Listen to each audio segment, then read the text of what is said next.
ಲೂಕರ ಶುಭ ಸಂದೇಶ 18ನೇ ಅಧ್ಯಾಯ 9-14. ಇದಲ್ಲದೆ ತಾವೇ ನೀತಿವಂತರೆಂದು ತಮ್ಮಲ್ಲಿ ಭರವಸೆ ಬಿಟ್ಟುಕೊಂಡು ಉಳಿದವರನ್ನು ಉದಾಸೀನ ಮಾಡುವಂಥ ಕೆಲವರಿಗೆ ಒಂದು ಸಾಮ್ಯವನ್ನು ಹೇಳಿದನು. ಅದೇನೆಂದರೆ, ಪ್ರಾರ್ಥನೆ ಮಾಡಬೇಕೆಂದು ಇಬ್ಬರು ಮನುಷ್ಯರು ದೇವಾಲಯಕ್ಕೆ ಹೋದರು. ಒಬ್ಬನು ಫರಿಸಾಯನು, ಒಬ್ಬನು ಸುಂಕದವನು.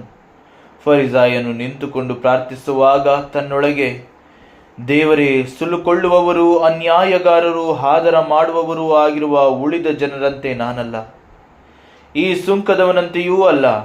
ಆದ್ದರಿಂದ ನಿನಗೆ ಸ್ತೋತ್ರ ಮಾಡುತ್ತೇನೆ. ವಾರಕ್ಕೆ 2 ಆವರ್ತಿ ಉಪವಾಸ ಮಾಡುತ್ತೇನೆ. ನಾನು ಸಂಪಾದಿಸುವ ಎಲ್ಲದರಲ್ಲಿಯೂ 10 ಪಾಲು ಕೊಡುತ್ತೇನೆ ಅಂದುಕೊಂಡನು. ಆದರೆ ಆ ಸುಂಕದವನು ದೂರದಲ್ಲಿ ನಿಂತು ಆಕಾಶದ ಕಡೆಗೆ ಕಣ್ಣೆತ್ತಿ ನೋಡುವುದಕ್ಕೂ ಮನಸ್ಸಿಲ್ಲದೆ ಎದೆಯನ್ನು ಬಡಿಕೊಳ್ಳುತ್ತಾ, ದೇವರೇ, ಪಾಪಿಯಾದ ನನ್ನನ್ನು ಕರುಣಿಸು ಅಂದನು. ಇವನು ನೀತಿವಂತನೆಂದು ನಿರ್ಣಯಿಸಲ್ಪಟ್ಟವನಾಗಿ ತನ್ನ ಮನೆಗೆ ಹೋದನು. ಆ ಫರಿಸಾಯನು ಅಂಥವನಾಗಿ ಹೋಗಲಿಲ್ಲ ಎಂದು ನಿಮಗೆ ಹೇಳುತ್ತೇನೆ.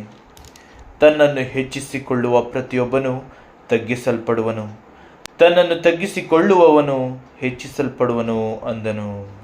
ಇಂದಿನ ವಾಕ್ಯ ನಿನ್ನೆಯ ದಿನಗಳ ವಾಕ್ಯದ ಮುಂದುವರೆದ ಭಾಗ. ನಮ್ಮ ವಿಧೇಯತ್ವ ನಿಜವಾಗಿ ಎಷ್ಟು ಪ್ರಾಮುಖ್ಯತೆಯನ್ನು ಹೊಂದಿಕೊಂಡಿರುತ್ತೆ ಎಂಬುದನ್ನು ವಾಕ್ಯವು ತಿಳಿ ಹೇಳ್ತದೆ. ನಾವು ಬೈಬಲ್ ಗ್ರಂಥದ ಪ್ರಾರಂಭದಿಂದಲೂ ನೋಡ್ತಾ ಬಂದಾಗ ದೇವರಿಗೆ ವಿಧೇಯರಾದವರೆಲ್ಲರೂ ದೇವರ ಹಸ್ತದಿಂದಲೇ ಆಶೀರ್ವದಿಸಲ್ಪಟ್ಟು ಅಭಿವೃದ್ಧಿ ಹೊಂದ್ತಾ ಹೋಗ್ತಾರೆ. ಹೌದಲ್ವಾ? ಅಬ್ರಹಾಮನನ್ನು ನೋಡಿ, ಆತನ ವಿಧೇಯತ್ವ ಅಲ್ವಾ? ನಾವು ಪ್ರತಿಯೊಬ್ಬರನ್ನು ನೋಡ, ದೇವರಿಗೆ ಅಧೀನನಾದ ಪ್ರತಿಯೊಬ್ಬನನ್ನ ದೇವರು ಅತಿ ಶ್ರೇಷ್ಠವಾಗಿ ಉಪಯೋಗಿಸ್ತಾರೆ. ಅವರು ಮಾಡುವ ಕಾರ್ಯಗಳು ಅಲ್ಪವಾದವುಗಳಲ್ಲ. ಯಾರು ದೇವರಿಗೆ ಅರ್ಪಿಸಲ್ಪಟ್ಟಿದ್ದಾರೋ ಅವರಲ್ಲಿ ದೇವರ ಕಾರ್ಯವೇ ಜರುಗುವುದರಿಂದಾಗಿ ಅವರು ಆಶ್ಚರ್ಯಚಕಿತರಾಗುವಂತೆ ಮಾಡ್ತದೆ ದೇವರ ಕಾರ್ಯ. ಹೌದು, ನಾನು ಮಾಡಿದ್ನ ಅನ್ನುವ ಪ್ರಶ್ನೆ ನಮ್ಮಲ್ಲಿ ಮೂಡಬೇಕು. ಅಷ್ಟರ ಮಟ್ಟಿಗೆ ದೇವರ ಕಾರ್ಯ ನಮ್ಮಲ್ಲಿ ಕಾರ್ಯ ಮಾಡ್ತದೆ. ದೇವರ ಪ್ರಭಾವ ಅಂಥದ್ದು, ದೇವರ ಶ್ರೇಷ್ಠತ್ವ ಅಂಥದ್ದು. ಹಾಗಿದ್ರೆ ನನ್ನಲ್ಲಿ ವಿಧೇಯತ್ವ ಇದ್ರೆ ನನ್ನ ಮೊರೆ ಯಾರಿಗೆ, ಯಾವುದಕ್ಕೆ, ಯಾವ ವಿಚಾರಕ್ಕೆ ನನ್ನ ಮೊರೆ ಇದೆಯೋ ಅದು ದೇವರಿಗೆ ಸಲ್ಲಲ್ತದೋ ಸಲ್ಲಲ್ವೋ, ಇದನ್ನ ವಾಕ್ಯ ಹೇಳ್ತದೆ. ಹೌದು, ಇದನ್ನ ವಾಕ್ಯ ಹೇಳುವಂತ ಅತಿ ಅದ್ಭುತವಾದ ವಿಚಾರ ಏನಂದ್ರೆ, ನನ್ನ ಮನಸ್ಸು ಯಾವ ರೀತಿಯಲ್ಲಿದ್ದು ದೇವರ ಬಳಿಗೆ ಅರ್ಪಿಸಲ್ಪಟ್ಟಾಗ ಆ ಮನಸ್ಸಿನ ಭಾವನೆ, ಆ ಮನಸ್ಸಿನ ಪ್ರಾರ್ಥನೆ, ಆ ಹೃದಯದ ವೇದನೆ, ಕಾರ್ಯ, ವಿಚಾರ ಪ್ರತಿಯೊಂದು ದೇವರಿಗೆ ಸಲ್ಲಲ್ಪಡ್ತದೆ ಎನ್ನುವಂಥದ್ದನ್ನ ದೇವಾದಿ ದೇವನ ಪುತ್ರರಾದ ಪ್ರಭು ಯೇಸು ಕ್ರಿಸ್ತರ ಅದ್ಭುತ ಸಾಮ್ಯದ ಮೂಲಕ ನಾವಿವತ್ತು ತಿಳ್ಕೊಳ್ಬಹುದಾಗಿದೆ. ಹೌದು, ಇಬ್ಬರು ವ್ಯಕ್ತಿಗಳ ಬಗ್ಗೆ ಅದ್ಭುತ ರೀತಿಯಲ್ಲಿ ಇಂದಿನ ವಾಕ್ಯ ನಮಗೆ ತಿಳಿ ಹೇಳ್ತದೆ. ಆದರೆ ನಾನು ಯಾರಾಗಿದ್ದೀನಿ, ನನ್ನ ಮನಸ್ಸು ಯಾವ ರೀತಿಯಲ್ಲಿದೆ, ನನ್ನ ಆಲೋಚನೆಗಳೇನು, ನಾನು ಯಾವ ಭಾವನೆಗಳಿಂದ ಕೂಡಿದವನಾಗಿದ್ದೇನೆ ಎಂಬುದನ್ನು ಇಂದಿನ ವಾಕ್ಯದ ಪ್ರತಿ ವಿಚಾರಗಳಲ್ಲಿಯೂ ಅವಲೋಕಿಸುವುದು ನಮ್ಮ ಆದ್ಯ ಕರ್ತವ್ಯ. ಇಂದಿನ ವಾಕ್ಯ ಹೇಳುವುದನ್ನು ಒಂದು ಕಡೆಯಿಂದ ನೋಡೋಣ. ಇದಲ್ಲದೆ ತಾವೇ ನೀತಿವಂತರೆಂದು ತಮ್ಮಲ್ಲಿ ಭರವಸವಿಟ್ಟುಕೊಂಡು ಉಳಿದವರನ್ನು ಉದಾಸೀನ ಮಾಡುವಂಥ ಕೆಲವರಿಗೆ ಒಂದು ಸಾಮ್ಯವನ್ನು ಹೇಳಿದನು. ಯಾರಿಗೋಸ್ಕರ ಈ ಸಾಮ್ಯವನ್ನು ಹೇಳ್ತಾ ಇದ್ದಾರೆ? ಇದಲ್ಲದೆ ತಾವೇ ನೀತಿವಂತರೆಂದು ತಮ್ಮಲ್ಲಿ ಭರವಸವಿಟ್ಟುಕೊಂಡು. ನೋಡಿ, ನಮ್ಮ ನಂಬಿಕೆ ಯಾವ ರೀತಿಯಲ್ಲಿದೆ ಅಂತ. ನಾನು ನೀತಿವಂತನು ಅಂತ ನಾವೇ ಅಂತ ಅನ್ಕೊಂಡ್ಬಿಡೋದು. ನಾನು ನೀತಿವಂತನು ಅಂತ ನಾನೇ ಅನ್ಕೊಂಡ್ಬಿಡೋದು. ಅದಾದ ಮೇಲೆ ನಾನು ದೇವಾ ನಿನಗೋಸ್ಕರ ಹಿಂಗೆ ಮಾಡ್ತಾ ಇದ್ದೀನಿ, ಹಂಗೆ ಮಾಡ್ತಾ ಇದ್ದೀನಿ ಅಲ್ವಾ? ಇಂಥ ಆಲೋಚನೆಯಲ್ಲಿರೋ ಪ್ರತಿಯೊಬ್ಬರಿಗೂ ಕೂಡ ಉಳಿದವರನ್ನು ಉದಾಸೀನ ಮಾಡುವಂಥ ಕೆಲವರಿಗೆ, ಇನ್ನು ಉಳಿದವರನ್ನ ಯಾವ ರೀತಿ ನೋಡ್ತಾರಂತೆ? ಲೆಕ್ಕಕ್ಕೆ ತೆಗೆದುಕೊಳ್ಳದೆ ನೋಡ್ತಾರಂತೆ. ಅಂಥ ವ್ಯಕ್ತಿಗಳಿಗೆ ಇಂದಿನ ಸಾಮ್ಯವನ್ನ ಪ್ರಭು ಯೇಸು ತಿಳಿಯಪಡಿಸ್ತಾ ಇದ್ದಾರೆ. ನಮ್ಮಲ್ಲಿ ನಾವು ಮಾಡುತ್ತಿರುವ ಎಲ್ಲ ವಿಚಾರಗಳು ಸರಿ ಅಂತ ಆಲೋಚನೆ ಇದ್ರೆ, ನನ್ನಲ್ಲಿರುವಂಥ ವಿಚಾರಗಳಲ್ಲಿ ನನಗೆ ನನ್ನ ತಪ್ಪುಗಳೇ ಗುರುತಿಸಲಾಗದಷ್ಟರ ಮಟ್ಟಿಗೆ ನಾನು ನನ್ನ ಹೆಮ್ಮೆಯಿಂದ, ನನ್ನ ಅಹಂಕಾರದಿಂದ ತುಂಬಿದವನಾಗಿದ್ದರೆ, ಇವತ್ತು ನಮಗೆ ಈ ವಾಕ್ಯವು ತಿದ್ದುಕೊಳ್ಳಲು ಅವಕಾಶವನ್ನು ನೀಡ್ತಾ ಇದೆ. ಪ್ರಭು ಯೇಸುವಿನ ಯಾವುದೇ ವಾಕ್ಯವಾದರೂ ನಮ್ಮನ್ನು ಹೀನಾಯಿಸಲಾಗಲಿ, ನಮ್ಮನ್ನು ಹಾಸ್ಯಾಸ್ಪದವಾಗಿ ನಿಲ್ಲಿಸುವುದಕ್ಕಾಗಲಿ ಅಲ್ಲ ಇರುವಂಥದ್ದು. ಆ ವಾಕ್ಯಗಳು ನನ್ನನ್ನು ತಿದ್ದುವುದಕ್ಕಾಗಿದೆ. ಆ ವಾಕ್ಯಗಳು ನನ್ನನ್ನು ತಂದೆಯಲ್ಲಿ ನೆಲೆಗೊಳಿಸುವುದಕ್ಕಾಗಿದೆ. ಇವತ್ತು ಏನೇ ಪ್ರಭು ಯೇಸು ಹೇಳಿದ್ರು, ನೀನು ಬದಲಾಗು ಮಗನೇ ಅಂತ ಹೇಳುವಂಥದ್ದೇ ಆಗಿದೆ. ಅವರು ಇವತ್ತಿನವರೆಗೂ ಅವರ ಪ್ರೀತಿಯಲ್ಲಿ ಕಿಂಚಿತ್ತೂ ಕಮ್ಮಿ ಮಾಡಿಲ್ಲ. ಅವರು ಇವತ್ತಿಗೂ ಕೂಡ ಪ್ರೀತಿಸುವವರು, ಇವತ್ತಿಗೂ ಕೂಡ ಕ್ಷಮಿಸುವವರಾಗಿದ್ದಾರೆ. ಇಂದಿನ ವಾಕ್ಯದ ಮುಖಾಂತರ ನಾವು ಓದುವಾಗ ಅದರಲ್ಲಿ ನನ್ನ ಮನಸ್ಸಿನ ಭಾವನೆಗಳು ನನಗೆ ಅರ್ಥ ಆದರೆ, ನನ್ನ ಆಂತರ್ಯದ ವಿಚಾರಗಳು ನನಗೆ ಅರ್ಥ ಆದರೆ, ನನ್ನಲ್ಲಿ ಯಾವುದಾದರೂ ತೊಡಕುಗಳಿದೆ, ತಪ್ಪುಗಳಿದೆ ಅಂತ ನಮ್ಗೆ ಅನಿಸಿದ್ರೆ, ಇಂದು ನಾವು ಪಶ್ಚಾತ್ತಾಪಪಟ್ಟು ದೇವರಲ್ಲಿ ಕ್ಷಮಾಪಣೆಯನ್ನು ಯಾಚಿಸೋಣ. ಹಾಗಾಗಿ ಇಂದಿನ ವಾಕ್ಯ ಬಹಳ ಮುಖ್ಯ ನನ್ನ ಪರಿಪೂರ್ಣತೆಗೆ. ಇಂದಿನ ವಾಕ್ಯ ಬಹಳ ಮುಖ್ಯ ನಾನು ದೇವರನ್ನು ಮೆಚ್ಚಿಸುವುದಕ್ಕಾಗಿ. ಇಂದಿನ ವಾಕ್ಯ ಬಹಳ ಮುಖ್ಯ ನನ್ನ ಮೊರೆಗೆ ಸದುತ್ತರವನ್ನು ಪಡೆದುಕೊಳ್ಳುವುದಕ್ಕಾಗಿ. ಹಾಗಾದರೆ ಇಂದಿನ ವಾಕ್ಯ ನಮಗೆ ಏನನ್ನೇ ಹೇಳ್ತಾ ಇದೆ? ಅದೇನೆಂದರೆ, ಪ್ರಾರ್ಥನೆ ಮಾಡಬೇಕೆಂದು ಇಬ್ಬರು ಮನುಷ್ಯರು ದೇವಾಲಯಕ್ಕೆ ಹೋದರು. ಇಲ್ಲೇನಾಗ್ತಾ ಇದೆ? ಪ್ರಾರ್ಥನೆ ಮಾಡುವುದಕ್ಕೆ ದೇವಾಲಯಕ್ಕೆ ಇಬ್ಬರು ಮನುಷ್ಯರು ಹೋಗ್ತಾ ಇದ್ದಾರೆ. ಹೋಗ್ತಾ ಇರೋದು ಇಬ್ಬರು ಕೂಡ ದೇವಾಲಯಕ್ಕೆ. ಯಾರ ಬಳಿಯಲ್ಲಿ ವಿಜ್ಞಾಪಿಸಲು? ದೇವರ ಬಳಿಯಲ್ಲಿ ವಿಜ್ಞಾಪಿಸಲು. ಆದರೆ ಇಬ್ಬರೂ ಪ್ರಾರ್ಥಿಸುವ ದೇವರು ಒಬ್ಬರೇ ಆದರೂ ಅವರ ಮೆಚ್ಚುಗೆಯನ್ನು ಪಡೆಯುವವರು ಯಾರು ಎನ್ನುವಂಥದ್ದನ್ನು ಈ ಸಾಮ್ಯ ನಮಗೆ ಸ್ಪಷ್ಟವಾಗಿ ಹೇಳಿಕೊಡ್ತದೆ. ಒಬ್ಬನು ಫರಿಸಾಯನು, ಒಬ್ಬನು ಸುಂಕದವನು. ಇದು ಸ್ಪಷ್ಟವಾಗಿ ತಿಳ್ಕೊಳ್ರಿ. ಅಂದಿನ ಸಮಯದಲ್ಲಿ ಫರಿಸಾಯರು ಯಾವ ರೀತಿಯಲ್ಲಿದ್ರು? ನಾವು ಮಾಡುವ ಎಲ್ಲ ಸಂಪ್ರದಾಯಗಳು ಏನಿದ್ದಾವೆ ಅವು ದೈವ ಮೆಚ್ಚುಗೆಯ ಸಂಪ್ರದಾಯಗಳಾಗಿವೆ. ನಾವು ನೀತಿವಂತರಾಗಿದ್ದೇವೆ, ನಾವು ಮಾಡುವುದೆಲ್ಲ ಸರಿ ಎನ್ನುವ ಆಲೋಚನೆಯಲ್ಲಿದ್ದಂತಹ ಆ ಫರಿಸಾಯರು ಮತ್ತು ಸುಂಕದವರನ್ನಾಗಲಿ ಇನ್ನಿತರರನ್ನಾಗಲಿ ಪಾಪಿಗಳು, ತುಚ್ಛೀಕರಿಸಲ್ಪಟ್ಟವರು ಎಂಬುದಾಗಿ ನೋಡುವಂಥ ಅವರ ಭಾವನೆ ಆಗಲಿ, ಈ ವಿಚಾರದ ಮೇಲೆ ಪ್ರಭು ಯೇಸು ಈ ಸಾಮ್ಯವನ್ನು ಹೇಳ್ತಾರೆ. ಪ್ರಭು ಯೇಸುವಿಗೆ ಫರಿಸಾಯರ್ ಕಂಡ್ರೆ ವಿರೋಧತ್ವ ಅಲ್ಲ. ಪ್ರಭು ಯೇಸುವಿಗೆ ಫರಿಸಾಯರ್ ಕಂಡ್ರೆ ದ್ವೇಷ ಅಲ್ಲ, ಮತ್ಸರ ಅಲ್ಲ, ಅಥವಾ ಯಾವುದೇ ರೀತಿಯ ವಿರೋಧಿತ್ವವನ್ನು ಅವರು ಇಟ್ಕೊಳ್ಳೋದಿಲ್ಲ. ನಿಜವಾಗಿಯೂ ಅವರು ಅಷ್ಟು ಶಕ್ತಿಶಾಲಿ ಅಂದರೆ ಅವರು ವಿರೋಧತ್ವವನ್ನು ಇಟ್ಟುಕೊಳ್ಳುವ ಅವಶ್ಯಕತೆಯೇ ಇಲ್ಲ. ಅವರು ನಿರ್ಧರಿಸಿದ್ರೆ ಆ ವ್ಯಕ್ತಿಯೇ ಅಲ್ಲಿರೋದಿಲ್ಲ, ಹೌದಲ್ವಾ? ಆದರೆ ದೇವರು ಅಂದರೆ ಪ್ರಭು ಯೇಸು ಕ್ರಿಸ್ತರು ಯಾವತ್ತಿಗೂ ಕೂಡ ನಮ್ಮ ಮನುಷ್ಯರಂತಹ ಸ್ವಾರ್ಥ ಆಗಲಿ ದ್ವೇಷ ಆಗಲಿ ಜೀವಿತವನ್ನು ನಡೆಸಿದವರಲ್ಲ. ಅವರು ಯಾವಾಗಲೂ ಪ್ರೀತಿಸ್ತಿದ್ರು. ಅವರು ಯಾವಾಗಲೂ ಎಲ್ಲರೂ ಬದಲಾಗಲಿ, ಎಲ್ಲರೂ ದೇವರ ಆಶೀರ್ವಾದವನ್ನು, ದೇವರ ಆಶ್ರಯವನ್ನು ಪಡೆದುಕೊಳ್ಳಿ ಅಂತ ಬಯಸಿದರು. ಯಾಕೆಂದರೆ ತಂದೆಯನ್ನು ಹತ್ತಿರವಾಗಿ ನೋಡಿದವರು, ಅವರೊಂದಿಗೆ ಬೆರೆತು ಹೋದವರು ಪ್ರಭು ಯೇಸು ಕ್ರಿಸ್ತರು. ತಂದೆ ಬಗ್ಗೆ ಅಷ್ಟು ಅವರಿಗೆ ಗೊತ್ತಿತ್ತು. ಆ ತಂದೆಯಲ್ಲಿ ಜೀವಿಸಿದರೆ ಎಂಥ ಒಂದು ಅನುಭವ ಸಿಗ್ತದೆ, ಎಂಥ ರೀತಿಯ ಒಂದು ಬದುಕು ನಮಗೆ ದೊರೀತದೆ ಎನ್ನುವಂಥದ್ದು ಪ್ರಭು ಯೇಸುಗೆ ಸ್ಪಷ್ಟವಾಗಿ ಗೊತ್ತು. ಹಾಗಾಗಿ ಅಂಥ ಅದ್ಭುತ ಬದುಕು ಪ್ರತಿಯೊಬ್ಬರು ಹೊಂದಿಕೊಳ್ಳಲಿ ಎನ್ನುವಂತಹ ವಿಶಾಲ ಹೃದಯವಂತಿಕೆ ಉಳ್ಳ ಪ್ರಭು ಯೇಸು ಈ ಸಾಮ್ಯವನ್ನು ಆ ಸಮಯದಲ್ಲಿ ತಿಳಿಯಪಡಿಸ್ತಾರೆ. ಫರಿಸಾಯರು ಬದಲಾಗಲಿ ಅಂತ, ಇವತ್ತು ನಾವುಗಳು ಬದಲಾಗಲಿ ಅಂತ ಈ ಸಾಮ್ಯವನ್ನು ನಮಗೆ ತಿಳಿಯಪಡಿಸ್ತಾ ಇದ್ದಾರೆ.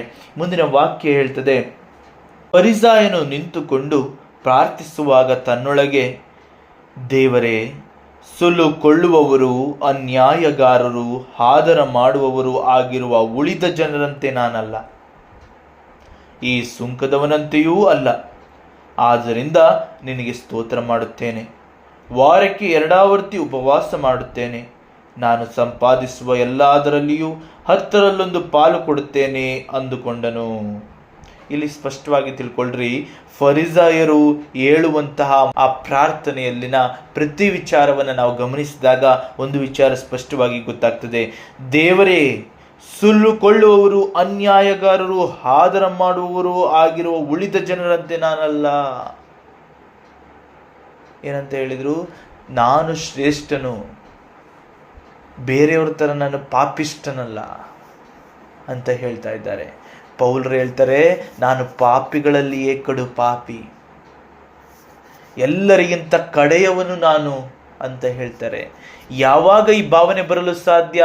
ಯಾರಲ್ಲಿ ತಮ್ಮನ್ನ ತಾವು ವಿಧೇಯತ್ವಕ್ಕೆ ಒಳಪಡಿಸುವ, ಅಧೀನತ್ವಕ್ಕೆ ಒಳಪಡಿಸುವ, ಅರ್ಪಿಸಿಕೊಳ್ಳುವ ಹೃದಯ ಇದೆಯೋ ಅವರಲ್ಲಿ ಮಾತ್ರ ಆ ವಿಚಾರ ಬರೋದಕ್ಕೆ ಸಾಧ್ಯ. ಯಾಕಂದರೆ ಅವರು ದೇವರ ಪರಿಶುದ್ಧತೆಯನ್ನು ಅನುಭವಿಸ್ತಾರೆ.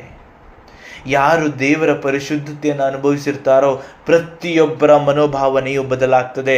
ನಾನು ಪಾಪಿ, ಅನ್ನುವ ಆಲೋಚನೆ ಮೂಡ್ತದೆ. ಯಾಕಂದರೆ ದೇವರು ಅಷ್ಟು ಪರಿಶುದ್ಧರು, ಕಿಂಚಿತ್ತೂ ಕೂಡ ಕಲೆ ಇಲ್ಲದಂತಹ, ಕೊಳೆ ಇಲ್ಲದಂತಹ, ಪಾಪದ ಒಂದು ಚುಕ್ಕಿ ಇಲ್ಲದಂತಹ ಆ ಒಂದು ಗುಣಾಂಶಗಳನ್ನು ಒಳಗೊಂಡಂಥವರು ತಂದೆಯಾದ ದೇವರು.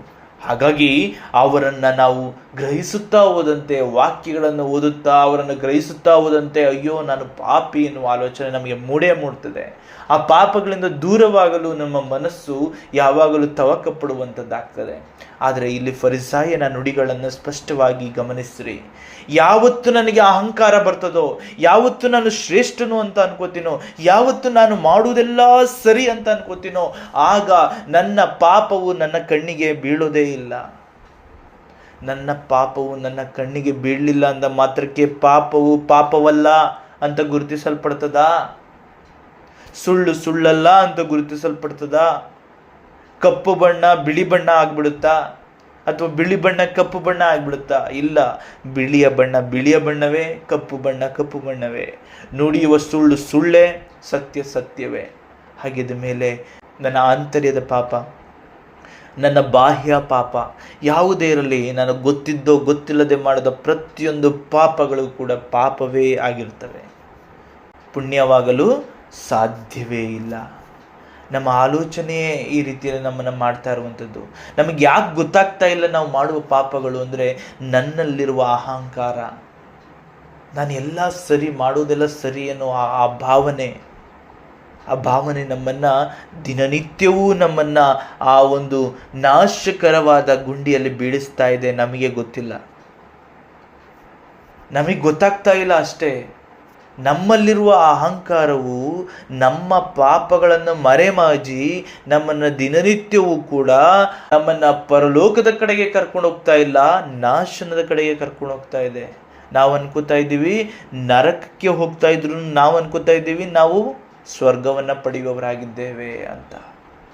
ಇಲ್ಲ, ಆ ಅಹಂಕಾರದಿಂದಾಗಿ ನಮ್ಮ ನುಡಿ, ನಡೆ, ವಿಚಾರಗಳಲ್ಲಾಗುವ ಬದಲಾವಣೆಗಳು ನಮಗೆ ಸರಿಯಾಗಿ ಕಂಡರೂ ದೇವರಿಗೆ ಅದು ಬಂಡುತನವಾಗಿ ಕಾಣ್ತಾ ಇದೆ, ದೇವರಿಗೆ ಅದು ಪಾಪವಾಗಿ ಕಾಣ್ತಾ ಇದೆ, ದೇವರಿಗೆ ಅದು ಅವಿಧೇಯತ್ವದಿಂದ ಕಾಣ್ತಾ ಇದೆ. ಹಾಗಾಗಿ ನಮ್ಮ ಹೃದಯಗಳನ್ನು ತಗ್ಗಿಸಿಕೊಳ್ಳೋಣ. ನಾವು ಯಾರೂ ಶ್ರೇಷ್ಠರಲ್ಲ. ಕೂದಲಿಂದ ಪಾದದವರೆಗೂ ಎಲ್ಲ ಕೊಡುಗೆಯೇ, ಯಾವುದು ನನ್ನ ಸಂಪಾದನೆ ಅಲ್ಲ. ಹೀಗಿರುವಾಗ ಒಬ್ಬರನ್ನು ದ್ವೇಷಿಸೋದಕ್ಕೆ ನನಗೆ ಯಾವ ಹಕ್ಕಿದೆ? ಒಬ್ಬರನ್ನು ತುಳಿಯುವುದಕ್ಕೆ ನನಗೆ ಯಾವ ಹಕ್ಕಿದೆ? ಒಬ್ಬರನ್ನು ನ್ಯಾಯ ತೀರ್ವಿಕೆ ಮಾಡುವುದಕ್ಕೆ ನನಗೆ ಯಾವ ಅಧಿಕಾರ ಇದೆ?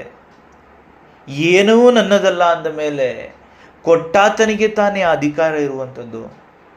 ಕೊಟ್ಟಾತನು ತಾನೇ ತೀರ್ಪು ಮಾಡಲು ಅಧಿಕಾರ ಉಳ್ಳಾತನು. ನಾನು ಯಾರಿವತ್ತು ಒಬ್ಬ ಸರಿ ಒಬ್ಬ ತಪ್ಪು ಅಂತ ಹೇಳೋದಕ್ಕೆ?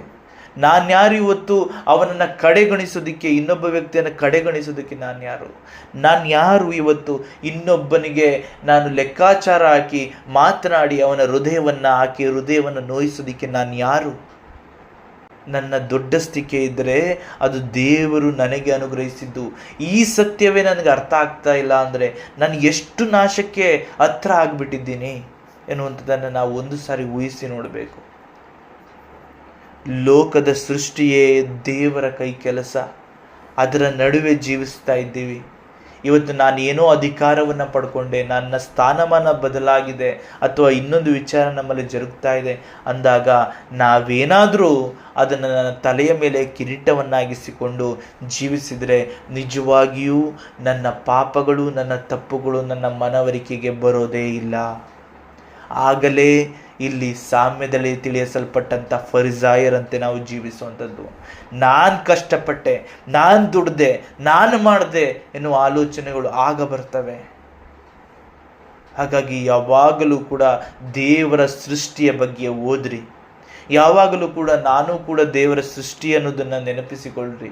ಯಾವಾಗಲೂ ಕೂಡ ಆತನು ನನಗೆ ಉಸಿರನ್ನೂದಿದನು, ನಾನು ಜೀವಿಸುವ ಪ್ರಾಣಿಯಾದೆ, ಈ ಒಂದು ವಿಚಾರವನ್ನು ಆಗಾಗ ಮನವರಿಕೆ ಮಾಡಿಕೊಳ್ಳ್ರಿ, ಆಗಾಗ ಅದನ್ನು ಜ್ಞಾಪಿಸಿಕೊಳ್ಳ್ರಿ. ಇದರ ಮುಖಾಂತರವಾಗಿ ನಿಮಗೆ ಗೊತ್ತಾಗ್ತದೆ, ಹೌದು ದೇವರಿಂದಲೇ ನಾನು ಇವತ್ತಿದ್ದೇನೆ, ದೇವರಿಂದಲೇ ಈ ಕ್ಷಣ ಜೀವಿಸ್ತಾ ಇದ್ದೀನಿ, ದೇವರಿಂದಲೇ ಪ್ರತಿ ದಿನಗಳು ನಾನು ಕಳೆಯುತ್ತಾ ಇದ್ದೀನಿ ಅನ್ನೋದನ್ನು ನೆನಪಿಸಿಕೊಳ್ಳ್ರಿ. ಆಗ ನಿಮ್ಮ ಹೃದಯದಲ್ಲಿ ಅಹಂಕಾರ ಬರಲು ಸಾಧ್ಯವಿಲ್ಲ. ನನ್ನನ್ನು ಸೃಷ್ಟಿಸಿದಾತನೇ ನನ್ನ ಮುಂದಿರುವ ಆತನನ್ನು ಸೃಷ್ಟಿಸಿದ್ದಾನೆ. ನನ್ನನ್ನು ಸೃಷ್ಟಿಸಿದಾತನೇ ನನ್ನ ಸುತ್ತಲಿನ ನನಗೆ ಪರಿಚಯವಿರುವ ನಮಗೆ ಪರಿಚಯ ಇಲ್ಲದ ಪ್ರತಿಯೊಬ್ಬರನ್ನು ಸೃಷ್ಟಿಸಿದ್ದಾನೆ ಎನ್ನುವುದನ್ನು ನೆನಪಿಸಿಕೊಳ್ಳ್ರಿ. ನನ್ನನ್ನು ನೋಡಿಕೊಳ್ಳುತ್ತಿರುವ ಆತನೇ ಆಕೆಯನ್ನು ಆತನನ್ನು ನೋಡಿಕೊಳ್ತಾ ಇದ್ದಾನೆ ಅನ್ನೋದನ್ನು ನೆನಪಿನಲ್ಲಿಟ್ಕೊಳ್ರಿ. ಆಗ ಆತನು ನನ್ನ ಸಹೋದರ, ಆಕೆಯು ನನ್ನ ಸಹೋದರಿ ಎನ್ನುವ ಮನೋಭಾವನೆ ನಿಮ್ಮಲ್ಲಿ ಮೂಡಲು ಸಾಧ್ಯವಾಗ್ತದೆ. ನಿಮ್ಮಂತೆ ನೀವು ನಿಮ್ಮನ್ನು ಎಷ್ಟು ಪ್ರೀತಿಸ್ತೀರೋ ಅಷ್ಟು ಪರರನ್ನು ಪ್ರೀತಿಸೋದಕ್ಕೆ ಆಗ ಸಾಧ್ಯ ಆಗ್ತದೆ. ಪ್ರಭು ಯೇಸು ಕ್ರಿಸ್ತರು ನಮ್ಮನ್ನು ಪ್ರೀತಿಸುವಷ್ಟು ನಾವು ಪರರನ್ನು ಪ್ರೀತಿಸೋದಕ್ಕೆ ಆಗ ಸಾಧ್ಯ ಆಗ್ತದೆ. ಇಲ್ಲದಿದ್ದರೆ ನಾವು ಯಾವಾಗಲೂ ಕೂಡ ನಮ್ಮ ಅಹಂಕಾರದಿಂದ ಇನ್ನೊಬ್ಬರೊಂದಿಗೆ ನಾವೇನು ಮಾಡ್ತಾ ಇರ್ತೀವಿ, ವ್ಯತ್ಯಾಸವನ್ನು ನೋಡ್ತಾ ನಾವು ಶ್ರೇಷ್ಠರು ಎನ್ನುವ ಭಾವನೆಯಲ್ಲಿ ಜೀವಿಸ್ತೀವಿ. ಆ ಭಾವನೆಯು ದಿನನಿತ್ಯವೂ ಬೆಳೆಯುತ್ತಾ ಹೋಗ್ತದೆ. ನಿಮಗೆ ಗೊತ್ತಿರ್ಬೋದು, ಒಂದು ಬೀಜವನ್ನು ಬಿತ್ತಿದ ಮೇಲೆ ಅದು ಚಿಗುರೊಡೆದು ಗಿಡವಾಗಿ ಮರವಾಗಿ ದೊಡ್ಡದಾಗ್ತಾನೆ ಹೋಗುತ್ತೆ ಅಲ್ವಾ? ಅದೇ ರೀತಿಯಲ್ಲಿ ನಿನ್ನ ಮನಸ್ಸಿನಲ್ಲಿರುವಂತಹ ನಾನು ಶ್ರೇಷ್ಠನು ಅನ್ನುವ ಭಾವನೆ ಚಿಕ್ಕದಾದ ಕಾಳಾಗಿ ನಿನ್ನೊಳಗೆ ಬರ್ತದೆ. ಅದನ್ನು ದಿನನಿತ್ಯವೂ ಅದನ್ನು ನೀನು ಅದೇ ರೀತಿಯ ಭಾವನೆಯಲ್ಲಿ ಜೀವಿಸುತ್ತಾ ಅದು ಚಿಗುರುಳಿದು ಗಿಡವಾಗಿ ಮರವಾಗಿ ಬೇರೂರು ಬಿಡುತ್ತೆ. ಅದು ಆವಾಗ ಕೀಳೋದಕ್ಕೆ ಬಲು ಕಷ್ಟ. ಆ ಅಹಂಕಾರವು ಎಲ್ಲರನ್ನೂ ತಾತ್ಸಾರ ಮಾಡ್ತದೆ. ನನ್ನನ್ನು ನಾನು ಹೆಚ್ಚಿಸಿಕೊಳ್ಳೋದಕ್ಕೆ ಅತಿಯಾದಂತಹ ಪ್ರೋತ್ಸಾಹವನ್ನು ನೀಡ್ತದೆ. ಸೈತಾನನು ಏನು ಮಾಡ್ದ ಅಂತ ಗೊತ್ತು ತಾನೆ? ಬೆಲ್ಜಿಬೂಲನು ಏನು ಮಾಡ್ದ? ದೇವರೊಂದಿಗೆ ಇದ್ದಂತಹ ವ್ಯಕ್ತಿ, ದೇವರೊಂದಿಗೆ ಇದ್ದ ದೂತ ಏನು ಮಾಡ್ದ? ತನ್ನ ಜ್ಞಾನದ ಅಹಂಕಾರದಿಂದ, ತನ್ನ ಸೌಂದರ್ಯದ ಅಹಂಕಾರದಿಂದ ಯಾವುದನ್ನು ಅಪೇಕ್ಷಿಸಿದ? ತನಗೆ ಸರ್ವವನ್ನು ನೀಡಿದ ಸರ್ವೇಶ್ವರ ಸ್ವಾಮಿಯ ಸಿಂಹಾಸನವನ್ನೇ ಅಪೇಕ್ಷಿಸಿದ. ಗೊತ್ತಾಯ್ತಾ? ಅದೇ ಅಹಂಕಾರ ಇವತ್ತು ನಾನು ದೇವರ ನೇರವಾಗಿರಲು ಸಾಧ್ಯ ಎನ್ನುವಷ್ಟರ ಮಟ್ಟಿಗೆ ನಮ್ಮ ಹೃದಯವನ್ನು, ನಮ್ಮ ಮನಸ್ಥಿತಿಯನ್ನು ಬೆಳೆಸ್ತದೆ. ನಾನು ಮಾಡ್ತಾ ಇರೋದು ಸರಿ ಅಂತ ಹೇಳುತ್ತೆ ನನ್ನ ಜೀವಿತ. ದೇವರು ಹೇಳ್ತಾ ಇದ್ದಾರೆ ನೀನು ಮಾಡ್ತಾ ಇರೋದು ತಪ್ಪು, ಆದರೆ ನೀನು ಹೇಳ್ತೀಯ ನಾನು ಮಾಡ್ತಾ ಇರೋದು ಸರಿ. ಅಂದರೆ ನೀನು ಯಾರ ನೇರವಾಗಿ ನಿಂತು ಮಾತಾಡ್ತಾ ಇದ್ದೀಯಾ? ದೇವರ ನೇರವಾಗಿ ನಿಂತು ಮಾತಾಡ್ತಾ ಇದ್ದೀಯಾ? ಇದು ಏನನ್ನ ಹೋಲಿಸಿ ಹೇಳ್ತಾ ಇದೆ ನಿನಗೆ? ಅಂದು ಬೆಲ್ಜಿಬೂಲನ್ನು ಮಾಡಬೇಕೆಂದು ಹೊರಟ ಆ ದಿನಚರಿಗಳನ್ನು ನೀನು ಮಾಡ್ತಾ ಇದ್ದೀಯಾ ಅನ್ನೋದನ್ನು ಸಾಬೀತುಪಡಿಸ್ತಾ ಇದೆ. ಹಾಗಾಗಿ ಎಚ್ಚರ ವಹಿಸು. ನಮ್ಮನ್ನು ನಾವು ತಗ್ಗಿಸಿಕೊಳ್ಬೇಕು. ನಾವಿಲ್ಲಿ ಯಾರು ಶ್ರೇಷ್ಠರಲ್ಲ, ಎಲ್ಲರೂ ದೇವರ ಸೃಷ್ಟಿಗಳು. ಹಾಗಾಗಿ ನಾವು ನೋಡಿ, ಈಗ ಒಂದು ಅಂಗಡಿಗೆ ಹೋಗ್ತೀವಿ, ರಿಮೋಟಲ್ಲಿ ಆಟ ಆಡಿಸುವಂಥ ಒಂದು ಗೊಂಬೆನ ತಗೊಂಡು ಬರ್ತೀವಿ. ಆ ಆಟ ಆಡಿಸ್ತಾ ಇರುವ ಗೊಂಬೆ ತಾನಾಗಿ ನಾನು ಹೇಳಿದೇ ಹೋದ್ರೂ, ನಾನು ಏನನ್ನೂ ಆಪ್ರೇಟ್ ಮಾಡದೇನೆ ಹೋದ್ರೂ ಅದು ಕಾರ್ಯ ಮಾಡ್ತಾ ಇದೆ ಅಂದರೆ ನಿಮ್ಗೇನು ಅನಿಸುತ್ತೆ? ಏನು ಹಾಳಾಗಿದೆ. ಹಾಗಿದ್ರೆ ತಂದೆಯಾದ ದೇವರು ಸೃಷ್ಟಿಸಿದ ಈ ವ್ಯಕ್ತಿತ್ವಗಳು ದೇವರ ವಿರುದ್ಧವಾಗಿ ನಡೆಸ್ತಾ ಇದೆ ಅಂದರೆ ಅದರ ಅರ್ಥ ಏನು? ಆ ವ್ಯಕ್ತಿ ಹಾಳಾಗಿದ್ದಾನೆ. ಹೌದಾ? ಅದನ್ನು ಏನು ಮಾಡ್ತೀರಿ? ಆ ಗೊಂಬೆನ ಅವಾಗ ರಿಪೇರಿ ಮಾಡೋದಕ್ಕೆ ಮುಂದಾಗ್ತೀರಿ, ಹೌದಲ್ವಾ? ಎಸಿತೀರಿ, ಇಲ್ಲ ರಿಪೇರಿ ಮಾಡ್ತೀರಿ. ಆದರೆ ಅದನ್ನು ಸರಿ ಮಾಡೋಕ್ಕೆ ಆಗಲಿಲ್ಲ ಅಂದರೆ ಅದು ಎಸಿತೀರಿ. ಸರಿ ಮಾಡಬಹುದು ಅಂದರೆ ಅದನ್ನು ಸರಿ ಮಾಡ್ತೀರಿ, ಹೌದಲ್ವಾ? ಅದೇ ರೀತಿಯಲ್ಲಿ ತಂದೆಯಾದ ದೇವರು ಯಾವುದಾದರೂ ವಿಚಾರಗಳ ಮೂಲಕವಾಗಿ ನಮಗೆ ಶಿಕ್ಷಣವನ್ನು ನೀಡ್ತಾ ಹೋಗ್ತಾ ಇರ್ತಾರೆ. ನಿಮ್ಮ ದಿನಚರಿಗಳಲ್ಲಿ ನಿಮಗೆ ಎಷ್ಟೋ ವಿಚಾರಗಳು ಜರುಗ್ತಾ ಇರ್ತವೆ ನಿಮ್ಮ ಬದಲಾವಣೆಗಾಗಿ. ಆದರೆ ಗಮನಿಸುವ ಮನಸ್ಸು ನಿಮ್ಮದಾಗಬೇಕು ಅಷ್ಟೇ. ಪ್ರತಿ ಸಮಯದಲ್ಲಿ ಎಚ್ಚರಿಕೆಗಳು ದೊರೀತಾ ಹೋಗ್ತವೆ. ಆ ಎಚ್ಚರಿಕೆಯ ಪ್ರತಿ ವಿಚಾರವನ್ನು ಗಮನಿಸುವಷ್ಟು ವಿಧೇಯತ್ವ ನಿಮ್ಮಲ್ಲಿ ಇರಬೇಕು. ನಿಮ್ಮನ್ನು ತಗ್ಗಿಸಿಕೊಂಡ್ರೆ ಮಾತ್ರ ಆ ಪ್ರತಿ ಕ್ಷಣಗಳನ್ನು ನೀವು ಅರ್ಥ ಮಾಡ್ಕೊಳ್ಳೋದಕ್ಕೆ ಸಾಧ್ಯ ಆಗ್ತದೆ. ಹಾಗಾಗಿ ನಮ್ಮನ್ನು ಸರಿಪಡಿಸುವುದಕ್ಕಾಗಿ ದೇವರು ವಾಕ್ಯಗಳ ಮೂಲಕವಾಗಿ, ಇನ್ನಿತರ ವ್ಯಕ್ತಿತ್ವಗಳ ಮುಖಾಂತರವಾಗಿ, ಅಥವಾ ವಾತಾವರಣದಲ್ಲಿ ನಡೆಯುವ ಘಟನೆಗಳ ಮುಖಾಂತರವಾಗಿ, ಪ್ರಯಾಣಗಳಲ್ಲಾಗುವ ವಿಚಾರಗಳ ಮುಖಾಂತರವಾಗಿ, ಇನ್ನಿತರ ಮತ್ತೊಂದು ವಿಚಾರಗಳ ಮುಖಾಂತರವಾಗಿ ಸ್ಪಷ್ಟವಾಗಿ ತಿಳಿಯಪಡಿಸ್ತಾ ಇರ್ತಾರೆ. ಅದನ್ನು ಅರಿತುಕೊಳ್ಳುವುದರ ಕಡೆಗೆ ಗಮನ ಹರಿಸ್ರಿ. ಇವತ್ತು ಕೂಡ ಆ ಫರಿಸಾಯನ ವಿಚಾರವಾಗಿ ನಮ್ಮನ್ನು ಎಚ್ಚರಿಸ್ತಾ ಇದ್ದಾರೆ. ಮಗನೇ ನೋಡು, ಆತನಲ್ಲಿರುವ ಅಹಂಕಾರದ ಮುಖಾಂತರವಾಗಿ ಆತನು ಇನ್ನೊಬ್ಬರನ್ನ ನಾನು ಅವನಂತಲ್ಲ, ನಾನು ಶ್ರೇಷ್ಠನು ಅಂತ ಹೇಳಿಕೊಳ್ಳುವಷ್ಟರ ಮಟ್ಟಿಗೆ ತನ್ನನ್ನು ಮಹಿಮೆ ಪಡಿಸಿಕೊಳ್ತಾ ಇದ್ದಾನೆ. ನಮಗೆ ಗೊತ್ತು, ವಾಕ್ಯದಲ್ಲಿ ಓದುವಾಗ ಮಹಿಮೆಯು ದೇವರಿಗೆ ಮಾತ್ರ ಸಲ್ಲತಕ್ಕದ್ದು ಅನ್ನುವಂಥದ್ದನ್ನು ನಾವು ಓದ್ತೀವಿ. ಯಾಕೆ ಮಹಿಮೆ ದೇವರಿಗೆ ಸಲ್ಲತಕ್ಕದ್ದು? ಸರ್ವವನ್ನು ಮಾಡುವಾತನು, ಮಾಡಲು ಶಕ್ತನು, ಮಾಡುತ್ತಿರುವವನು ಸರ್ವೇಶ್ವರ ಸ್ವಾಮಿ. ಹಾಗಾಗಿನೇ ಆತನು ಮಹಿಮೆಗೆ ಯೋಗ್ಯನು. ನಾವು ಸುಮ್ಮನೆ ಗೊಂಬೆಗಳಂತೆ ಇಲ್ಲಿ ಜೀವನವನ್ನು ಮಾಡ್ತಾ ಇದ್ದೀವಿ, ಆದರೆ ಕಾರ್ಯ ಅಂತಕ್ಕಂಥದ್ದು ದೇವರಿಂದ ಆಗುವಂಥದ್ದಾಗಿರ್ತದೆ. ಕಾರ್ಯ ಅನ್ನುವಂಥದ್ದು ದೇವರಿಂದ ಆಗುವಂಥದ್ದಾಗಿದೆ. ಕಾರ್ಯ ಮಾಡುವವನು ದೇವನಾದುದರಿಂದ ಕಾರ್ಯದ ಮಹಿಮೆ ಯಾರಿಗೆ ಸಲ್ಲತಕ್ಕದ್ದು? ದೇವರಿಗೆ ಸಲ್ಲತಕ್ಕದ್ದು. ಆದರೆ ಇಲ್ಲಿ ಫರಿಸಾಯನು ಆ ಒಂದು ಶ್ರೇಷ್ಠತ್ವವನ್ನು ತನ್ನ ತಲೆಯ ಮೇಲೆ ಕಿರೀಟವನ್ನಾಗಿಸಿಕೊಂಡಿದ್ದರಿಂದ ಇನ್ನಿತರರನ್ನ ಏನು ಮಾಡ್ತಾನೆ? ಉದಾಸೀನ ಮಾಡ್ತಾ ಇದ್ದಾನೆ. ದೇವರು ಎಲ್ಲರನ್ನ ಪ್ರೀತಿಸುವಾಗ ನೀನು ಒಬ್ಬರನ್ನ ಉದಾಸೀನ ಮಾಡ್ತೀಯ, ನೀನು ಒಬ್ಬರನ್ನ ತುಚ್ಛೀಕರಿಸ್ತೀಯ, ನೀನು ಒಬ್ಬರನ್ನ ಕಡೆಗಣಿಸ್ತೀಯ ಅಂದರೆ ದೇವರು ಇಷ್ಟಪಡ್ತಾರಾ? ದೇವರು ಎಲ್ಲರನ್ನ ಪ್ರೀತಿಸುವವರು ನೀನು ಹಿರಿಯವನ ಆಗ್ಬಿಟ್ಟು ಇನ್ನೊಬ್ಬರನ್ನೆಲ್ಲರನ್ನ ತುಳಿಯೋದಕ್ಕೆ ಮುಂದಾಗ್ತೀಯ ಅಂದರೆ ದೇವರು ಇಷ್ಟಪಡ್ತಾರಾ? ಇಲ್ಲ. ಅವ್ರು ಯಾಕಂದ್ರೆ ಎಲ್ಲರನ್ನ ಪ್ರೀತಿಸುವುದರಿಂದ ನೊಂದ ಹೃದಯಗಳ ಪರವಾಗಿ ನಿಂತು ನಿನಗೆ ನ್ಯಾಯ ತೀರ್ವಿಕೆಯನ್ನು ಮಾಡ್ತಾರೆ. ಸತ್ಯ ಅಲ್ವಾ? ಹೌದು. ಹಾಗಾಗಿ ಈ ವಿಚಾರದಲ್ಲಿ ಎಚ್ಚರ ವಹಿಸ್ರಿ. ಯಾವತ್ತಿಗೂ ಯಾರನ್ನು ಕಡೆಗಣಿಸಬೇಡಿ, ಯಾರನ್ನು ನ್ಯಾಯ ತೀರ್ವಿಕೆ ಮಾಡಬೇಡಿ, ಮತ್ತು ಯಾರನ್ನು ತುಳಿಯೋಕ್ಕೆ ಹೋಗ್ಬೇಡ್ರಿ, ಯಾರನ್ನು ಕಡೆಗಣಿಸಬೇಡಿ. ಯಾಕೆಂದರೆ ನಾನೂ ದೇವರ ಸೃಷ್ಟಿ, ಅವರೂ ದೇವರ ಸೃಷ್ಟಿ. ದೇವರಿಗೆ ಮಾತ್ರ ಗೊತ್ತು ಯಾವುದು ಶ್ರೇಷ್ಠವಾದದ್ದು, ಯಾವುದು ಅಲ್ಪವಾದದ್ದು ಅಂತ.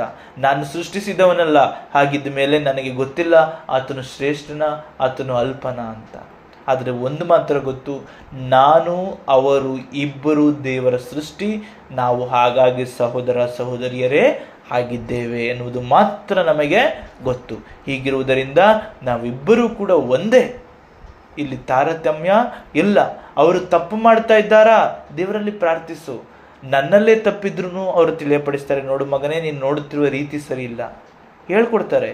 ಅದೇ ರೀತಿಯಲ್ಲಿ ಆತನು ತಪ್ಪು ಮಾಡಿದರೆ ಆತನನ್ನು ತಿದ್ತಾರೆ.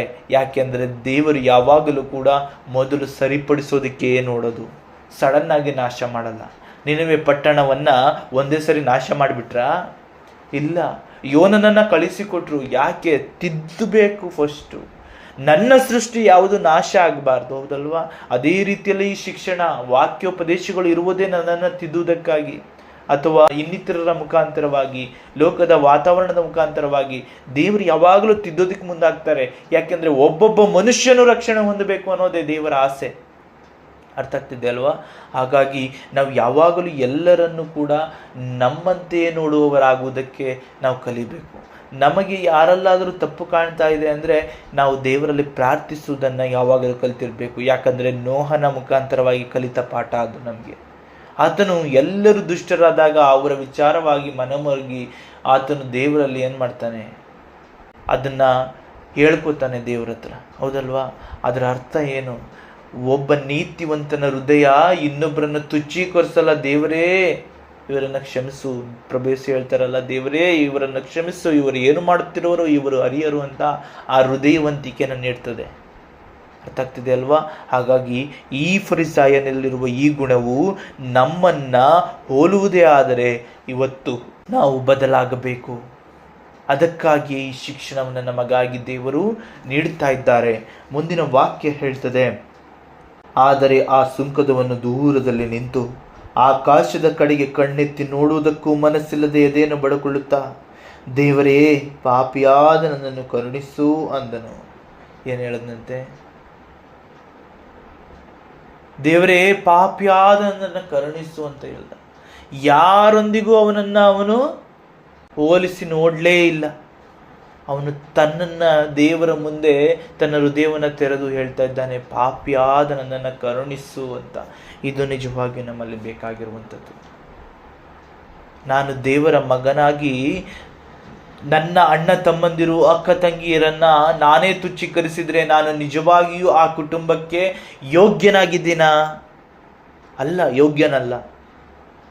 ನಾನು ಅಪ್ಪನ ಮುಂದೆ ಯಾವಾಗಲೂ ಕೂಡ ನನ್ನ ಅಣ್ಣ ತಮ್ಮ ಅಕ್ಕ ತಂಗಿ ಎಲ್ಲರನ್ನು ಒಂದಾಗಿ ನೋಡಿ ತಂದೆಯಲ್ಲಿ ಐಕ್ಯಗೊಳಿಸುವುದರ ಕಡೆಗೆ ಗಮನ ಹರಿಸಬೇಕು. ಪ್ರಭು ಯೇಸು ಮಾಡಿದ್ದನ್ನೇ. ಎಲ್ಲರೂ ಬದಲಾಗಲಿ, ಎಲ್ಲರೂ ಕೂಡ ರಕ್ಷಣೆ ಹೊಂದಲಿ, ತಂದೆಯಲ್ಲಿ ಒಂದಾಗಲಿ ಅಂತ ಅವರು ಬಯಸಿದರು. ಇದು ಹಿರಿಯ ಅಣ್ಣನ ನಿಜವಾದ ಗುಣ. ಹಿರಿತನ ಅಂದರೆ ಇದು. ಪ್ರಭು ಯೇಸು ಮಾಡಿದ್ದು ಅದನ್ನು. ಇವತ್ತು ನಮಗೆ ಹೇಳ್ಕೊಟ್ಟಿರೋದು ಅದನ್ನೇ.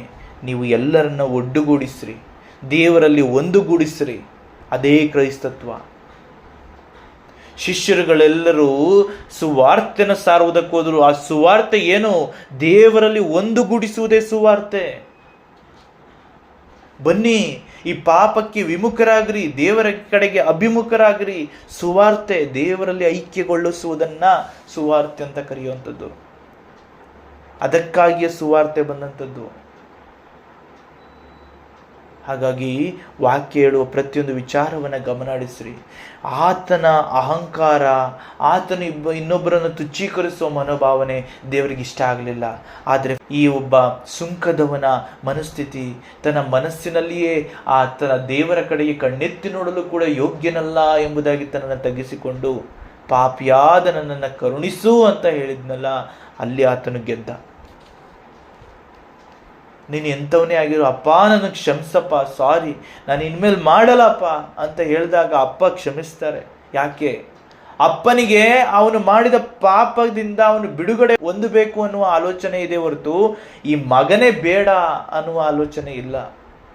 ಅಲ್ಲಿ ಅವನಲ್ಲಿ ಮಗನಲ್ಲಿ ಬಂದಿರುವ ಪಾಪ ಹೋಗಬೇಕು, ಮಗನಲ್ಲಿ ಬಂದಿರುವ ದೋಷ ಹೋಗಬೇಕು, ಮಗನಲ್ಲಿ ಬಂದಿರುವಂಥ ವಿಚಾರಗಳು ಹೋಗಬೇಕು. ಈಗ ನೋಡ್ರಿ, ಒಬ್ಬ ಮನುಷ್ಯನು ಅನಾರೋಗ್ಯಕ್ಕೆ ತುತ್ತಾಗ್ತಾನೆ. ಅನಾರೋಗ್ಯಕ್ಕೆ ತುತ್ತಾದಾಗ ಅವನ ಕೈಗಳು ನಡುಗೋದಕ್ಕೆ ಪ್ರಾರಂಭ ಆಗ್ತದೆ. ಯಾವ ಕೈ? ಬಲಗೈ ನಡುಗೋದಕ್ಕೆ ಪ್ರಾರಂಭ ಆಗ್ತದೆ. ಅವನು ಈ ಬಲಗೈ ಸರಿನೇ ಇಲ್ಲ ಅಂದ್ಬಿಟ್ಟು ಕತ್ತರಿಸಿ ಹಾಕ್ತಾನ, ಅಥವಾ ಔಷಧಿಯನ್ನು ಕೊಟ್ಟು ಆ ಬಲಗೈಯನ್ನು ಸರಿಪಡಿಸ್ತಾನ? ಬಲಗೈಯನ್ನು ಸರಿಪಡಿಸ್ತಾನೆ ಅಲ್ವಾ? ಅದೇ ರೀತಿಯಲ್ಲಿ ತಂದೆಯಾದ ದೇವರು ತನ್ನ ಕುಟುಂಬಕ್ಕೆ ಸೇರಿದ ಪ್ರತಿಯೊಬ್ಬ ಮಕ್ಕಳನ್ನು ಕೂಡ ಸರಿಪಡಿಸಲು ಮುಂದಾಗ್ತಾರೆ ಹೊರತು ಅದನ್ನು ಕತ್ತರಿಸಿ ಬಿಸಾಕಲು ಮುಂದಾಗಲ್ಲ. ಅವರು ಅತಿ ಹೆಚ್ಚಾಗಿ ಪ್ರಯಾಸ ಪಡ್ತಾರೆ ಒಂದೊಂದು ಆತ್ಮದ ರಕ್ಷಣೆಗಾಗಿ. ಅದು ಯೋಗ್ಯತೆಯೇ ಇಲ್ಲ, ಅದಕ್ಕೆ ಆಗೋದೇ ಇಲ್ಲ, ಅದು ಸಂಪೂರ್ಣವಾಗಿ ನಾಶಕರವೇ ಅಂದಾಗ ಅದನ್ನು ನಾಶನಕ್ಕೆ ಒಪ್ಪಿಸ್ತಾರೆ. ಅಲ್ಲಿಯವರೆಗೂ ದೇವರು ಬಿಟ್ಟು ಕೊಡಲ್ಲ. ಹಾಗಿರಬೇಕಾದ್ರೆ ನಾವು ಯಾವತ್ತೂ ಕೂಡ ಇನ್ನೊಬ್ಬರನ್ನ ಹೀನಾಮಾನವಾಗಿ ನೋಡಬಾರ್ದು, ಹೀನೈಸಬಾರ್ದು. ನಮ್ಮಲ್ಲಿರುವಂಥ ಪಾಪಗಳ ಕಡೆಗೆ ಗಮನ ಹರಿಸಿ ನಾವು ಮಾಡಿದ ಪಾಪಗಳಿಗಾಗಿ ಪಶ್ಚಾತ್ತಾಪಪಟ್ಟು ದೇವರಲ್ಲಿ ಕ್ಷಮಾಪಣೆ ಬಿಡಬೇಕು.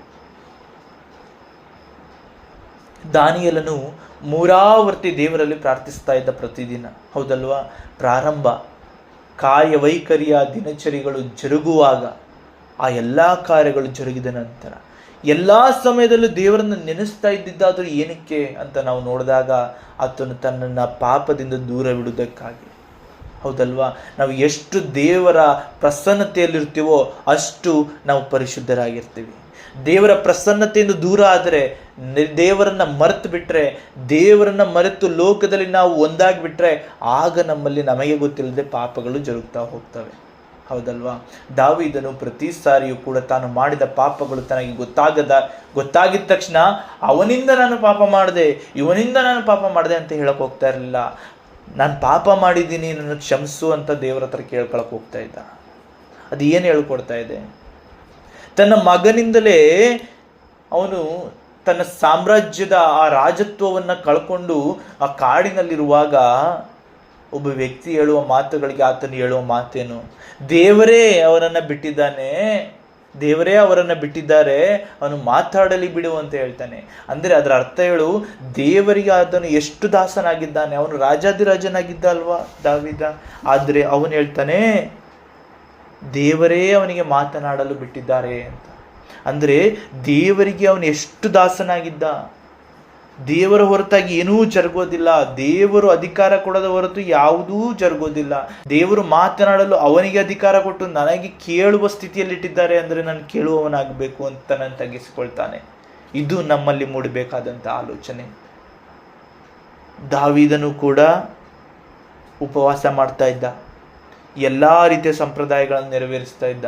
ಆದರೆ ತನ್ನ ಬಂದ ಸ್ಥಿತಿಗೆ ಅವನು ಯಾವತ್ತೂ ಕೂಡ ಧಿಕ್ಕರಿಸಲಿಲ್ಲ. ಅದನ್ನು ಅನುಭವಿಸ್ತಾ ದೇವರ ಹತ್ರ ಕೇಳ್ಕೊತಾ ಇದ್ದ, ಪ್ರಾರ್ಥಿಸ್ತಾ ಇದ್ದ, ಆದರೆ ಅದನ್ನು ಅನುಭವಿಸ್ತಾ ಇದ್ದ. ದೇವರನ್ನು ಮಾತ್ರ ಬಿಟ್ಟು ಹೋಗಲಿಲ್ಲ ಅವನು. ಅದು ನಮಗೆ ಒಂದು ದೊಡ್ಡ ಪಾಠ, ಹೌದಲ್ವಾ? ಅದೇ ರೀತಿಯಲ್ಲಿ ನಾವು ಯಾವತ್ತೂ ಯಾರನ್ನು ದೂಷಿಸುವವರಾಗಬಾರ್ದು.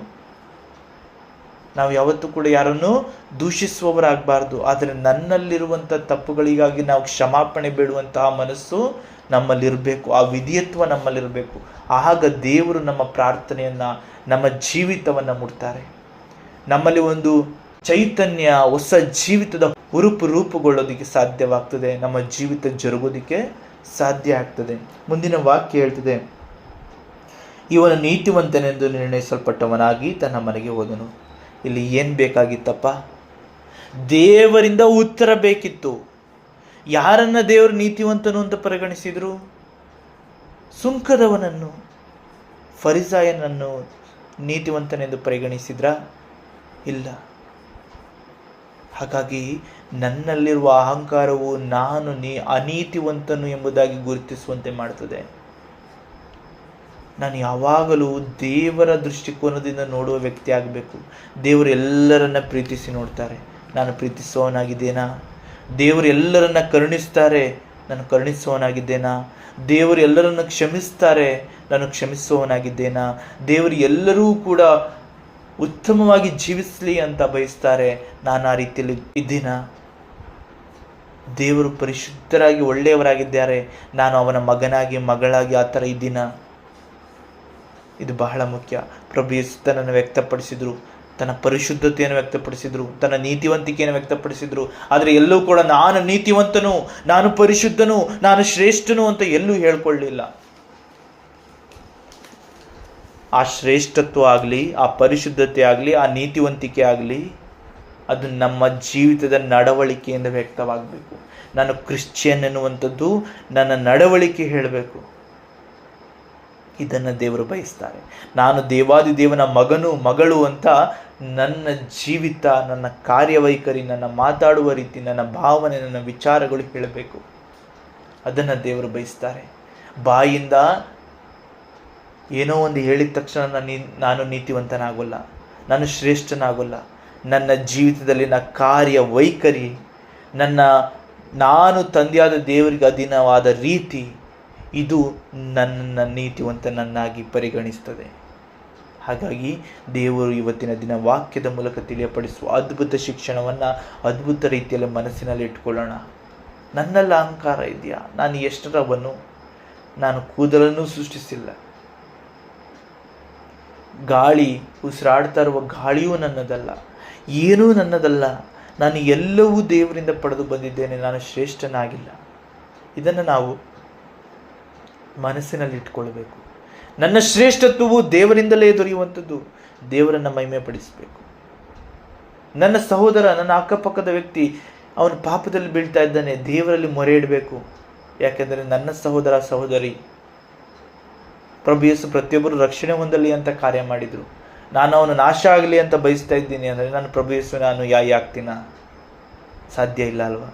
ಅದೇ ರೀತಿಯಲ್ಲಿ ನನ್ನ ಪ್ರಾರ್ಥನೆಯಲ್ಲಿ ಯಾವತ್ತೂ ಕೂಡ ಯಾರನ್ನೂ ಕೂಡ ತುಚ್ಛೀಕರಿಸಬಾರ್ದು.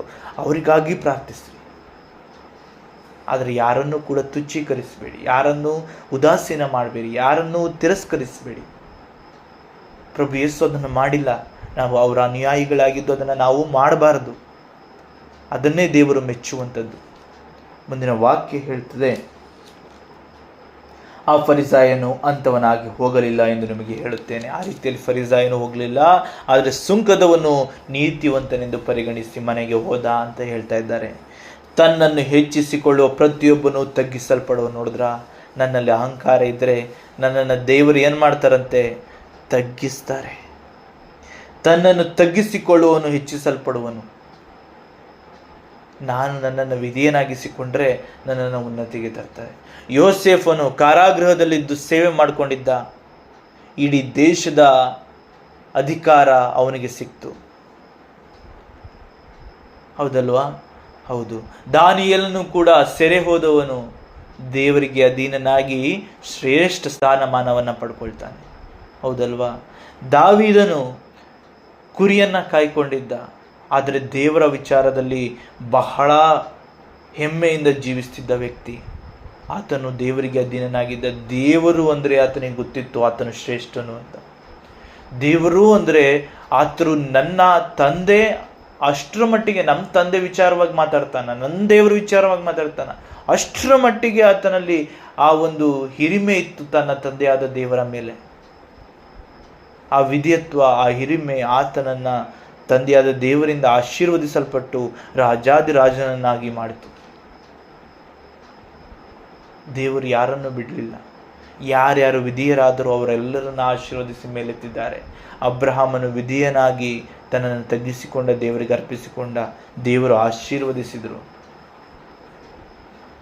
ಅವನನ್ನ ಇಸ್ರಾಯೇಲ್ ಜನಾಂಗದ ಮೂಲ ಪಿತೃವನ್ನಾಗಿಸಿದರು.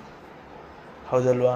ಹಾಗೆಯೇ ನನ್ನ ತಂದೆಯಾದ ದೇವರಿಗೆ ಯಾರ್ಯಾರು ವಿಧೇಯರಾಗ್ತಾರೋ, ಯಾರ್ಯಾರು ಅಧೀನರಾಗ್ತಾರೋ, ದೇವರು ಅವರನ್ನು ಆಶೀರ್ವದಿಸಿ ಉನ್ನತಕ್ಕೇರಿಸ್ತಾರೆ. ಯಾರ್ಯಾರು ಅಹಂಕಾರದಲ್ಲಿದ್ದರೋ ಅವರನ್ನೆಲ್ಲ ತಗ್ಗಿಸುವಂತೆ ಮಾಡ್ತಾರೆ. ನೆಬೂಕದ್ನೆಚ್ಚರನ ವಿಚಾರ ನಮಗೆ ಗೊತ್ತು ಅಲ್ವಾ? ಆತನನ್ನ ಹುಲ್ಲು ಮೇಯುವಂತೆ ಮಾಡಿ ಆನಂತರ ಅವನಿಗೆ ತಿಳಿಯಪಡಿಸ್ತಾರೆ, ಅಧಿಕಾರವು ದೇವರಿಂದಲೇ, ತಾನು ಅದನ್ನು ಯಾರಿಗಾದರೂ ಕೊಡಲು ಶಕ್ತನು ಎಂಬುದನ್ನು ನೆಬೂಕದ್ನೆಚ್ಚರನಿಗೆ ತಿಳಿಯಪಡಿಸ್ತಾರೆ. ಇದರ ಅರ್ಥ ಏನು? ನಾನು ಎನ್ನುವ ಅಹಂಕಾರದ ಅಧಿಕಾರ ನಿನ್ನಲ್ಲಿದ್ದರೆ ತಗ್ಗಿಸಿ ನಿನ್ನ ಮುಂದೆ ಇನ್ನೊಬ್ಬನನ್ನು ಉನ್ನತಿಗೆಸು ಸಾಮರ್ಥ್ಯ ದೇವರಿಗಿದೆ ಅನ್ನೋದನ್ನ ದೇವರು ಅಂದೇ ನೆಬೂಕದ್ನೆಚ್ಚರನ ವಿಚಾರವಾಗಿ ತಿಳಿಯಪಡಿಸಿ ಅವನನ್ನ ಅಷ್ಟು ಉನ್ನತವಾಗಿ ಬೆಳೆಸಿದ್ದು ದೇವರೇ. ಅವನ ಅಹಂಕಾರದಲ್ಲಿ ಅವನನ್ನು ತಗ್ಗಿಸಿ ಅಧಿಕಾರವು ನನ್ನ ಹಸ್ತದಲ್ಲಿದೆ ಎಂಬುದನ್ನು ತಿಳಿಯಪಡಿಸಿದ್ದು ದೇವರೇ. ಅಂದರೆ ಅವರು ತಿದ್ದುತ್ತಾರೆ, ನಾಶ ಮಾಡೋಲ್ಲ. ಹಾಗಾಗಿ ಇಂದಿನ ವಾಕ್ಯವು ನಮಗೆ ಎಚ್ಚರಿಕೆಯನ್ನು ನೀಡ್ತಾ ಇದೆ. ಅಹಂಕಾರವನ್ನು ಬಿಟ್ಬಿಡ್ರಿ, ಅನೀತಿವಂತಿಕೆಯನ್ನು ಬಿಟ್ಬಿಡ್ರಿ. ನೀತಿವಂತನು ಅಂದರೆ ಅದು ಪರಿಪೂರ್ಣತೆ. ಹಾಗಾಗಿ ಯಾರನ್ನೂ ಕೂಡ ತುಚ್ಛೀಕರಿಸಬೇಡಿ, ಕೀಳಾಗಿ ಕಾಣಬೇಡ್ರಿ. ಯಾಕಂದರೆ ಎಲ್ಲವೂ ದೇವರ ಸೃಷ್ಟಿ. ಹಾಗಾಗಿ ದೇವರಿಗೆ ಅಧೀನರಾಗೋಣ, ದೇವರಲ್ಲಿ ವಿಧೇಯತ್ವದೊಂದಿಗೆ ಜೀವಿಸೋಣ. ನಮ್ಮಲ್ಲಿರುವ ಪಾಪಗಳಿಗಾಗಿ ಪ್ರಾಯಶ್ಚಿತ್ತಪಟ್ಟು ಪಶ್ಚಾತ್ತಾಪಪಟ್ಟು ಕ್ಷಮಾಪಣೆ ಬೇಡೋಣ. ಬೇರೆಯವರ ತಪ್ಪುಗಳನ್ನು ನೋಡಿ ನಮ್ಮನ್ನು ಶ್ರೇಷ್ಠರನ್ನಾಗಿಸಿಕೊಳ್ಳುವುದನ್ನು ಬಿಟ್ಟು ಬಿಡೋಣ.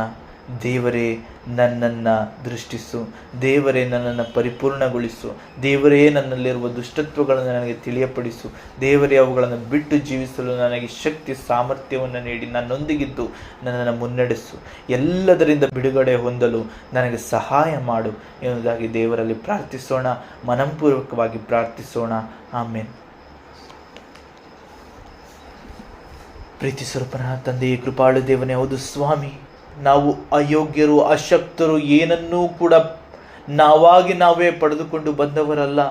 ಆದರೂ ನಮ್ಮಲ್ಲಿರುವ ಅಹಂಕಾರವು ಎಷ್ಟೋ ಸಮಯದಲ್ಲಿ ನಿಮ್ಮನ್ನು ಮರೆಯುವಂತೆ ಮಾಡಿದೆ. ನಾನೇ ಮಾಡಿದ್ದು ಎನ್ನುವ ಆಲೋಚನೆ ನಮ್ಮನ್ನು ಉನ್ನತವಾಗಿ, ನಮ್ಮನ್ನೇ ನಾವು ಉನ್ನತಕ್ಕೆ ತೆಗೆದುಕೊಂಡು ಹೋಗುವಂತಹ ರೀತಿಯಲ್ಲಿ ನಮ್ಮನ್ನು ಬೆಳೆಸ್ತದೆ. ಇದರಿಂದ ನಾವು ನಿಮ್ಮ ವಿರುದ್ಧವಾಗಿ ನಡೆದಿದ್ದೇವೆ ಎಂಬುದನ್ನು ಇಂದಿನ ವಾಕ್ಯದ ಮೂಲಕ ತಿಳಿಯಪಡಿಸಿದ್ದೀರಿ ಸ್ವಾಮಿ. ನಮ್ಮನ್ನು ಕ್ಷಮಿಸಿರಿ. ಆ ಕ್ಷಣಗಳಿಗಾಗಿ ನಿಮ್ಮನ್ನು ಕ್ಷಮಾಪಣೆ ಬೇಡುತ್ತೇವೆ. ನಾವು ಈ ಲೋಕದಲ್ಲಿ ಸಂಪಾದಿಸಿ ಬೆಳೆದು ನಿಂತು ಏನನ್ನೂ ಹೊತ್ತು ಹೋಗುವುದಿಲ್ಲ. ಆದರೆ ನಿಮ್ಮ ಆಶೀರ್ವಾದ, ನಿಮ್ಮ ಕೃಪಾ ಹಸ್ತ ಹೊಂದಿದ್ದರೆ ನಾವು ಇಡೀ ಲೋಕದ ಜೀವಿತವನ್ನು ಸುಲಭವಾಗಿ ಜೀವಿಸಲು, ಜಯಿಸಲು, ಹಾಗೆ ನಿತ್ಯ ಜೀವನ ಹೊಂದಿಕೊಳ್ಳಲು ಸಾಧ್ಯ. ದೇವಾದಿದೇವನೇ, ನೀವು ನಮ್ಮ ತಂದೆಯಾಗಿದ್ದೀರಿ, ನಾವು ನಿಮ್ಮ ಮಕ್ಕಳಾಗಿದ್ದೇವೆ. ನಾವು ನಿಮಗೆ ವಿಧೇಯರಾಗುವುದು ನಮ್ಮ ಆದ್ಯ ಕರ್ತವ್ಯ.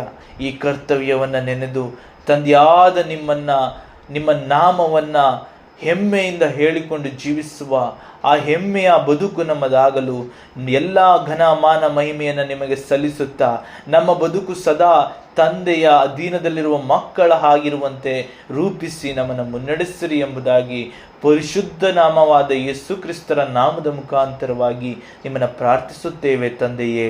ಆಮೇನ್.